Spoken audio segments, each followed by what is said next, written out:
தங்கம் எப்படிமா இருக்க? தங்கமா தங்கம் என்னமோ சொன்னா போன் போட்டு கத்துல அவ ஓடியே வந்துருவானே. இப்போ போன் போட்ட உடனே தங்கம் தங்கம்னு கொஞ்சிட்டு கிடக்கான். அந்த நிலாவை தான் நான் கையில புடிச்சேன் என் ராதிகாவுக்காக.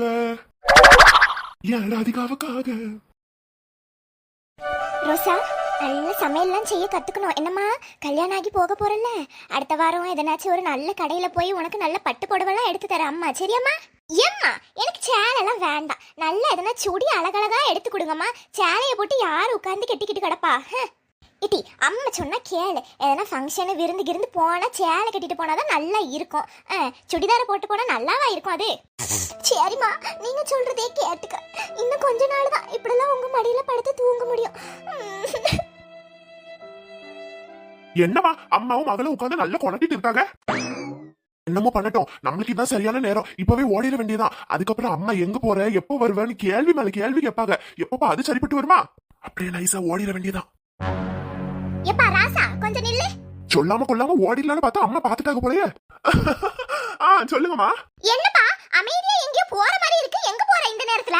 ஐயோ, எங்கேயும் போலமா, இந்த பக்கத்துல ஃப்ரெண்டுக்கு கேக் வெட்டுன்னு சொன்னாங்க, பிறந்த நாள் அவனுக்கு. அதான் சரி போயிட்டு வருவோமேன்னு போறேன் பாத்துக்கோங்க. ஓஹோ, அப்படியா? சரி சரி, இந்த நேரத்துல போயே ஆகணுமா என்ன? ஆமாமா, கூப்பிட்டுருக்காங்கல்ல, எப்படி போகாம இருக்க முடியும்? போயிட்டு எப்ப வருவ? அம்மா, என்னமா நீங்க ஒரு இடத்துக்கு போகும்போது இப்படிதான் நிக்க வச்சு கேள்வி கேட்டு இருப்பீங்களா? என்னமா நீங்க ஃப்ரெண்ட்ஸ் கூட போனா கொஞ்சம் நேரம் ஆகதான் செய்யும். சரி சரி, சீக்கிரம் வீடு வந்து சேரு. நான் மட்டும் எங்கனா வெளிய போயிட்டு வரட்டுமான்னு கேட்டா விடுறது கிடையாது. எங்க அண்ணன் போனா மட்டும் டக்குன்னு விட்டுறது. இதுல என்ன நியாயம் இருக்கு? அமைதியா உன் வேலை என்னமோ அதை மட்டும் பாரு, சரியா? தேவையில்லாத வேலை உனக்கு இதெல்லாம். உன்னை விட நான் எவ்வளவு பெரிய பையன், என்ன எதிர்த்து பேசுறியா நீனு?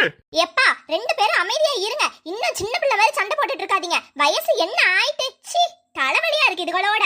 பிரியவண்ணா, என்ன ரொம்ப திமிரா உனக்கு? திமிரு தாண்டி திமிருதான். அமைதியா இரு. என்ன அவன் என்ன அப்படி அடிக்க நீங்க உட்கார்ந்து வேடிக்கை பார்த்துட்டு இருக்கீங்க. என்னதான் அம்மாவோ நீங்களா? இல்ல வாங்க, உனக்கு வாய் கொழுப்பு அதிகம். ஷப்பப்பா, அம்மா கிட்ட எப்படியோ சாக்கு போக சொல்லி தப்பிச்சு வந்தாச்சு. ராதிகா தங்கம், உன்னை பக்கம் மாமா ஓடி வந்துட்டு இருக்கேன். ராதிகா வேற தூங்கி இருப்பாளா தெரியல. நேரா அவ ரூம்குள்ளேயே நுழைஞ்சிட வேண்டியதான். நதியே நதியே காதல் நதியே, நீயும் பெண்தானே, ஒன்றா இரண்டா காரணம் 100, கேட்டால் சொல்வேனே. ராதிகா கேட்டால் சொல்வேனே. ராதிகாவை ரொம்ப நாள் கழிச்சு பார்க்க போறோம். அவளுக்கு கண்டிப்பா இது சர்ப்ரைஸா தான் இருக்கும். ராதிகா சர்ப்ரைஸ் கொடுக்க நான் ஓடி வந்துட்டு இருக்கேன். வீட்டுல இருந்தபடியே இனிமேல் சம்பாதிக்கலாம். வீட்டுல இருந்துட்டு எப்படி சம்பாதிக்க முடியும் தெரியலையே. என்ன கதைன்னு ஒழுங்கா தெரிஞ்சா நம்மளும் எப்படினாச்சும் சம்பாதிக்கலாம். அம்மா வேற கொரட்டையை விட்டு விட்டு ரொம்ப தொல்லை பண்றாங்களே. கொஞ்ச நேரம் ரீல்ஸ் பாப்போம்.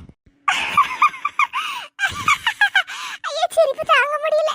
கத்தி சிரிச்சா வேற அம்மா கிட்ட மாட்டிப்போம். அப்புறம் போனை வாங்கி வச்சிருவாங்க.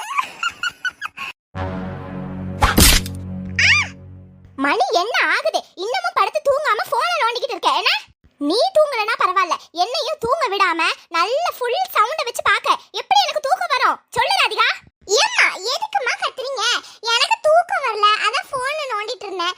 வீட்ல இருந்துட்டு எப்படி சம்பாதிக்கலாம்னு பாத்துட்டு இருந்தேம்மா. கத்தாதீங்க, நல்ல விஷயம் தானே பாக்க. நீ ஒண்ணும் சம்பாதிக்க தேவையில்ல. நாளைக்கு தான் உன் மாமியார் வீட்டுக்கு போயிருவல்ல, அங்க போ. அங்க போய் வேலை பார்க்கறதுக்கே உனக்கு நேரம் கரெக்டா இருக்கும். ஐயோ, நீங்க வேற ஏமா அத ஞாபகப்படுத்துறீங்க? அது சொன்னாலே எனக்கு எரிச்சலா வருது. அங்க போகவே எனக்கு பிடிக்கலமா. ஒண்ணும் பண்ண முடியாது, அங்க போய் தான் ஆகணும். நீனு சும்மா எல்கேஜி பிள்ளை மாதிரி அழுதுகிட்டு இருக்காத உங்க மாமியார் வீட்டு போறதுக்கு, சரியா? அமைதியா படுத்து தூங்கு. காலங்காத்தால எந்திக்கணும்ல. போனை வச்சுட்டு தூங்குற வேலையை பாரு. ஒரு வேலை பார்த்து கொடுப்போம், அதுவும் இல்ல. வீட்டுல ஒரு வேலை பார்த்து கொடுப்போம், அதுவும் இல்ல. மனசியா நிம்மதியா தூங்க விடுறதும் இல்ல. எதுக்குதான் இவளா இருக்காளோ? போதும்மா, புலம்பிக்கிட்டே இருக்காதீங்க. எல்லாரும் என்னையே திட்டுங்க, சரியா? நீ ஒழுங்கா இருந்தா உன்னை யார் திட்ட போறா? செம்மடி, நைட்டு உங்ககிட்ட திட்டு வாங்க முடியாதும்மா. எனக்கு தூக்கம் வருது, நான் அமைதியா படுத்து தூங்குறேன், விடுங்க. எப்படிதான் எங்க அம்மாக்கு மட்டும் படுத்த உடனே தூக்கம் வருதுன்னு தெரியல. நான் எவ்வளவு நேரமா இப்படியே உட்கார்ந்துட்டு இருக்கேன், ஒரு சொட்டு தூக்கம் வருதா? வழியா வந்தாச்சு. அவங்க வீட்டுக்கு கதவு வேற திறந்துருக்குமா தெரியல. கண்டிப்பா இந்த நேரத்துக்கு கதவு திறந்துருக்காது. சரி, நம்ம சின்ன பொண்ணு அக்கா கிட்ட போன் அடிச்சு கதவு திறக்க சொல்லுவோம். எங்க பார்த்தாலும் ராதிகா தங்கமா தெரியறா. ராதிகா, அந்த நிலாவை தான் நான் கையில புடிச்சேன் என் ராதிகாவுக்காக. ஐயா கதவை வேற பூட்டி வச்சிருக்காங்க. சரி சின்ன பொண்ணாக்காக்கு போன் அடிப்போம், அவங்க கண்டிப்பா முழிச்சுதான் இருப்பாங்க. ஒரு சர்ப்ரைஸ் பண்ண வேண்டியதுக்கு என்னென்ன வேலைப்பாடுகள் பண்ண வேண்டியது இருக்குப்பா. நீங்கள் அழைக்கும் நபர் உங்கள் அழைப்பை ஏற்கவில்லை. தயவு செய்து பின்னர் முயற்சிக்கவும். என்னது பின்னர் முயற்சிக்கவுமா? ஐயோ பின்னர்லாம் முயற்சிக்க முடியாதுமா, இப்பவே அவங்க எடுத்தாதான் உண்டு. கடவுளே, அவங்க போன் எடுக்கலன்னா என்ன பண்றது? இப்படியே வெளியே நின்னுட்டு போயிட வேண்டியதான். வெளியே நின்று போறதுக்கு இவ்வளவு கஷ்டப்பட்டு வந்தோம், செவரு எதிரி குதிக்க வேண்டியதான்.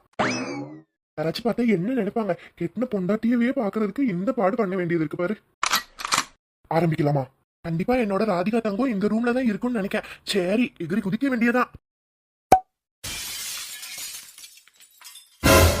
என்ன சத்தம் அது? ஐயா இந்த சத்தத்துக்கே எல்லாரும் முழிச்சிருவாங்கன்னு நினைக்கிறேன். ஐயோ ஐயோ பேலன்ஸ் பண்ண முடியல. ஐயோ காப்பாத்துங்க. தேவையில்லாத வேலை, வீட்டுல அமைதியா படுத்து தூங்கி இருக்கணும். தேவையில்லாத வேலை. ஏமா என்னன்னு வலிக்கு. சுப்பா இந்த நடு ராத்திரியில நம்ம தூக்கி விடுறதுக்கு கூட கண்டிப்பா ஆள் இருக்காது. நம்மளே மெதுவா எந்திக்க வேண்டியதான். என்னோட தங்கத்தை பார்க்க எவ்வளவு தடைகள் வருது. நான் அந்த தடையெல்லாம் தாண்டி கண்டிப்பா உன்னை பார்க்க வருவேன் ராதிகா.